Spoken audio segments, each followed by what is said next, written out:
Hola, bienvenido al estudio del libro de Hebreos. Soy Javier Moreno y te invito a continuar con nosotros y estudiar sobre Jesús, el Hijo prometido. Descubriremos la gran revelación que Dios nos ha hecho a través de su Hijo, lo que significa el término engendrado y en estos postreros días.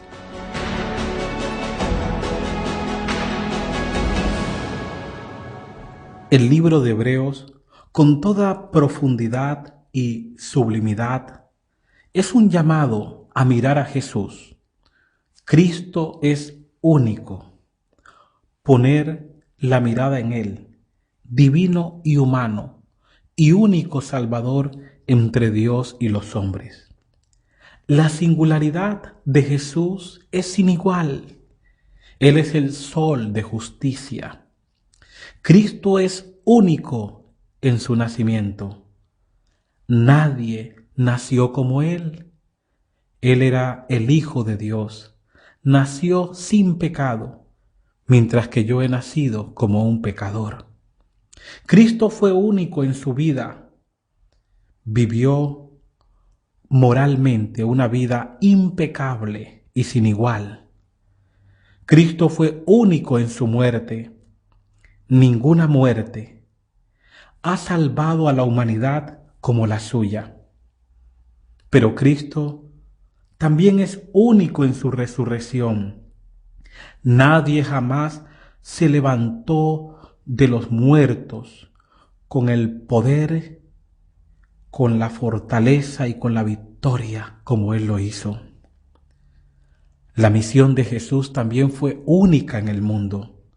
Él vino a buscar y a salvar lo que se había perdido. Su intercesión es única. Hay un solo mediador entre Dios y los hombres, Jesucristo, hombre. Pero también nuestro divino Salvador es único en su regreso y retorno en gloria. Es el Rey de Reyes. Y es el Señor de los señores. Tiene autoridad universal en el mundo. Y esto es lo que el libro de Hebreo nos presenta. Jesús, el Hijo primogénito.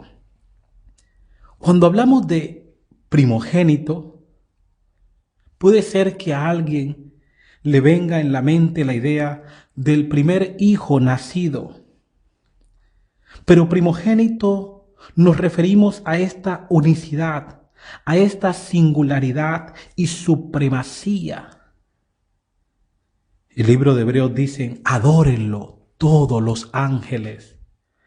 Y en Apocalipsis 4 y 5 encontramos que millares y millones de millones le adoran. Toda la creación adora al Hijo de Dios. Este tema es muy importante hoy, debido a que nuestro mundo ha convertido a Jesús, divino y humano, el Salvador de todos los hombres, en una figura como Sócrates, como Platón, como Buda, como Martin Luther King o algún héroe de la historia. Pero Cristo, Él declaró cosas que ni siquiera Martin Luther King ni Mahatma Gandhi se atrevieron a decir de sí mismo. Él, por ejemplo, dijo, antes que Abraham fuese, yo soy el que soy, hablando de su preexistencia, de su dominio universal sobre el cosmos y toda la creación. Cristo era consciente también porque Él perdonaba pecados, recibía adoración, leía lo más profundo que hay en el pensamiento de los hombres y afirmó, yo pongo mi vida y la vuelvo a tomar. La Biblia nos presenta que inmediatamente después de que Adán y Eva pecaron, Dios prometió una descendencia, un hijo que liberaría a la raza humana del enemigo y recuperaría la herencia. Génesis 3:15 es conocido en la teología como el protoevangelio, el primer evangelio, mientras que el capítulo 1 y 2 de Génesis nos hablan de una creación literal, de un diseñador divino y del carácter de este Dios poderoso. El capítulo 3 nos habla del surgimiento de un conflicto moral en la tierra, lo que nosotros llamamos el gran conflicto o la batalla entre la luz y las tinieblas, entre el Cordero y el dragón, entre Cristo y Satanás. Pero Génesis capítulo 3 también nos revela que el Hijo, el Mesías prometido, sería el sustituto, pues la promesa es que Él salvará al pueblo y al mundo del pecado. Y esto ocurre precisamente. Génesis 3:15 lo revela. Nos dice que por su muerte en la cruz, el Mesías prometido derrotaría y aplastaría la cabeza de la serpiente. Esta victoria final escatológica nos habla de la terminación del gran conflicto, cuando no haya más muerte, ni pecado, ni pecadores. Y la victoria, para que eso se convierta en una realidad, fue determinante la cruz de Cristo. La cruz expresa con mayor fuerza el amor de Dios y la victoria sobre todos los poderes del mal. Por eso, los autores del Antiguo Testamento nos hablaban o arrojaban luz sobre los postreros días o al final de los días, cuando Dios levantaría un rey que destruiría al enemigo de su pueblo. Sabemos que este rey es Cristo, divino y humano. Dios mismo vendría y nos salvaría, porque Dios se ha revelado a los seres humanos. Podemos conocer acerca de Él su carácter. El libro de Hebreos nos habla de esta revelación. ¿Qué es una revelación? Es un medio a través del cual Dios se da a conocer. Si Dios no se revelara, podríamos pasar toda la vida, toda la existencia y los siglos sin saber nada acerca de Él. Pero el infinito se nos ha revelado a los seres humanos. Y en teología se habla de revelación general, que es la que da Dios a todos los seres humanos en todos los lugares. Esta revelación es la naturaleza. Cuando vemos un bosque, cuando observamos las estaciones, cuando miramos de repente el reino animal, cuando miramos el sol, la luna y las estrellas, todo nos habla acerca de un diseñador llamado Dios. Pero esta revelación de Dios es para todos los hombres. Dios también se ha revelado en la historia de los seres humanos y en la vida personal también, a través de lo que nosotros llamamos conciencia, que nos muestra y nos ayuda a distinguir entre el bien y el mal. Pero hay también una revelación especial de Dios, donde Él se da a conocer a ciertos individuos, y nosotros llamamos a esto los profetas, su pueblo. La revelación de la Biblia, que nos habla con detalles acerca del plan de Dios y su obra redentora. Desde Génesis hasta el Apocalipsis, Dios se ha revelado a los seres humanos. Pero hay una revelación muy especial, una revelación profunda, plena y completa, y es la que tenemos a través de Jesucristo. Por eso Hebreos 1:1 dice que Dios, habiendo hablado muchas veces y en muchas maneras en otro tiempo a los padres por los profetas, en estos postreros días que inician con la encarnación de Jesús, con su advenimiento, con su muerte y van hasta su segunda venida, Dios nos ha hablado por medio de su Hijo. Él, el Salvador, el autor de la vida, sacó a la luz el Antiguo Testamento y nos ayudó a entender la Biblia, a comprender lo que Moisés había dicho, lo que significaba el servicio de los ritos, ceremonias y símbolos del santuario. A través de él, esa luz del Antiguo Testamento cobra sentido y significado. Al venir él al mundo entendemos que él es nuestra Pascua, que por nosotros es sacrificado, que él es el Cordero que quita el pecado del mundo, que él es la simiente que derrota a la serpiente, que él es la luz del mundo que alumbra a todo hombre, que él es el gran yo soy que habló con Moisés, que su gloria plena ha venido a los seres humanos. Y de esta manera, el Antiguo Testamento arroja luz sobre el Nuevo Testamento y el Nuevo Testamento arroja luz sobre el pasado. Los teólogos llaman a esto hermenéutica interna bíblica. Es como un autor usa a otro autor de la Biblia y comienza a develar y aclarar los grandes misterios que otro escribió por inspiración divina. Y es precisamente lo que hace Jesús, le da sentido y le da guía divina a la historia, porque Él sustenta toda la creación. En este punto, debo afirmar que Jesús es Dios. Y es lo que Pablo presenta en Hebreos. Jesús es Dios.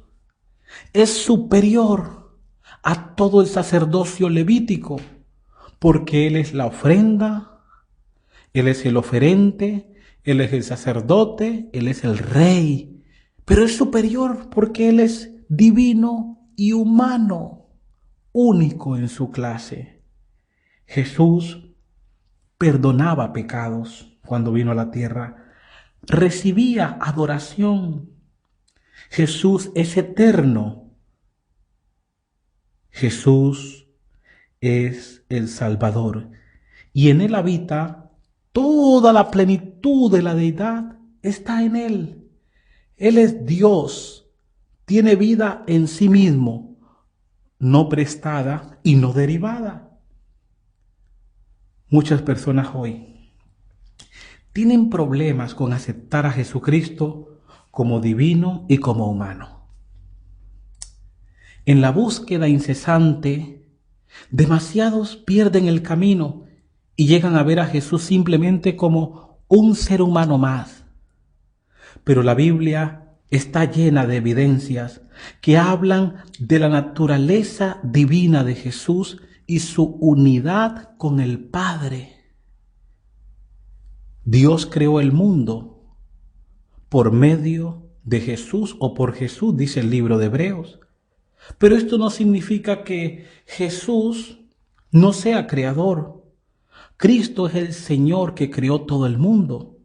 Lo que Pablo nos está diciendo es que en la creación participó Dios. Dios el Padre, Dios el Hijo y Dios el Espíritu Santo. Por eso la venida de Jesús arroja luz y nos ayuda a comprender los grandes misterios del Antiguo Testamento. Cristo creó los cielos y la tierra. El Padre también es el Creador. Pero hay un solo Creador, ¿por qué? porque la divinidad, Dios el Padre, Dios el Hijo y Dios el Espíritu Santo están unidos en naturaleza, propósito y carácter. Jesús es plenamente divino. Él tiene también la autoridad para gobernar y para juzgar. Cristo tiene existencia en sí mismo o vida propia, no prestada y no derivada. Todo ser creado, todo ser viviente, todo ángel, querubín y todo ser humano debe su existencia a Jesucristo. Y Jesucristo posee atributos que son características únicas de Dios. La Biblia presenta que Dios es trascendente. Dios es infinito, eterno, omnipotente, todopoderoso, omnisapiente. Sostiene el universo. Y estos atributos de grandeza están presentes en Jesús. Es eterno, es inmutable, es omnisapiente, es omnipotente, infinidad y plenitud. Pero también posee los atributos de bondad, como misericordia, gracia, santidad, verdad, justicia, rectitud, fidelidad y amor. Cuando nosotros estamos leyendo y vemos esta frase engendrado, que habla el libro de Hebreos, fue engendrado, Jesús fue engendrado en el sentido que fue adoptado por Dios como el Mesías prometido para liberar a la raza humana. Pero no engendrado en que fue la primera criatura hecha o formada, no en ese sentido. Podemos verlo, por ejemplo, cuando Pablo en 1 Corintios 4:15, él dice a los hermanos, yo os engendré por medio del Evangelio. ¿Quiere decir esto que Pablo es el que trajo a la existencia a la iglesia? No, por supuesto que no. Significa que él dio vida espiritual a estos creyentes. Entonces, el término engendrado, en el sentido que fue adoptado por Dios como el Mesías prometido. El concepto de que él iba a vencer y a ocupar el trono de David, pero él es más, porque él es el Señor del rey David y el Señor de todos los profetas y es el Señor de todos los señores del mundo. Esto da legitimidad a su gobierno y a su autoridad sobre el mundo. Encontramos en el bautismo y encontramos en la transfiguración que el Padre se refiere a Jesús como este es mi Hijo amado, una declaración de aceptación. Él representa a toda la humanidad. Cuando resucitó se sentó a la diestra de Dios. Engendrado se aplica a su entronización al comienzo de su reinado. Cristo es superior a los ángeles, tiene la preeminencia, dirige el cosmos y la historia del mundo, y Él reina a la diestra del Padre y reina por los siglos de los siglos. Estudiar acerca de la grandeza, la profundidad del divino Hijo de Dios, de Jesucristo, divino y humano, es adentrarnos a la belleza del carácter de Dios, que siendo todopoderoso, no estimó ser igual a Dios, sino que se hizo hombre y murió para redimirnos y resucitó para ser la esperanza de la humanidad. Hoy, miremos a la divina persona de Jesucristo Coloquemos en Él todas nuestras esperanzas. Coloquemos en Él todos nuestros sueños y anhelos, porque es el único que dijo: yo soy la resurrección y la vida. El que cree en mí, aunque esté muerto, vivirá. Que la gracia de Dios te acompañe. Confía en Él, porque es capaz de cumplir lo que ha prometido. Que Dios te bendiga en este día.